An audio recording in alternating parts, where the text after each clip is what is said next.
Hi everyone. நம்ம இன்னைக்கு இந்த நெக்லைன் போட்டோம் இல்லையா பேட்டர்ன். இத வந்து எப்படி நம்ம கட் பண்ணி ஸ்டிச் பண்ண போறோம்ன்றத பார்க்க போறோம். ஃபர்ஸ்ட் இதுக்கு ஸ்கேலப் இருக்கு இல்லையா? அதுக்கு வந்து நம்ம கேன்வாஸ் வச்சு ஃபினிஷ் பண்ண போறோம். ஸோ, அத வந்து கேன்வாஸ்ல கட் பண்ணி எடுத்துக்கலாம். இப்போ நல்ல பக்கம் இருக்கிற மாரி ஃபேப்ரிக் பிளேஸ் பண்ணி கேன்வாஸ் அயர்ன் பண்ணி எடுத்து இந்த மாரி கர்வ்ஸ்ல ஸ்டிச் குடுத்துட்டே வந்துரலாம். இத ஸ்டிச் பண்ணதுக்கு அப்புறமா நம்ம இதுல இருந்து ஒரு 1/2 இன்ச் இல்ல ஒரு 1/4 இன்ச் மாதிரி கேப் விட்டு கட் பண்ணி இதுக்கு ஸ்லாஷ் குடுத்துரலாம். அந்த கர்வ்ஸ்ல கரெக்ட்டா அந்த மிட்ல வந்து ஸ்லாஷ் குடுத்துக்கோங்க. அப்பதான் நமக்கு வந்து அந்த ஸ்கேலப் அழகா கிடைக்கும்.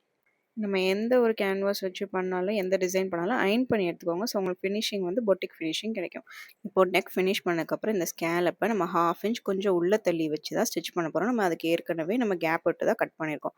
ஸோ, நம்ம ஸ்கேலப்ப இந்த மாதிரி மேல வச்சு பின் பண்ணிட்டு 2 சைடு இந்த மாரி ஸ்டிச் பண்ணி எடுத்துக்கிட்டோம்னா, இந்த பேட்டர்ன் கம்ப்ளீட் ஆயிடுச்சு. ஸோ, இதே மாதிரி உங்களுக்கு வேற எதுவும் தெரிஞ்சுக்கணும்னா கமெண்ட் பண்ணுங்க. நம்ம பேஜ ஃபாலோ பண்ணிக்கோங்க.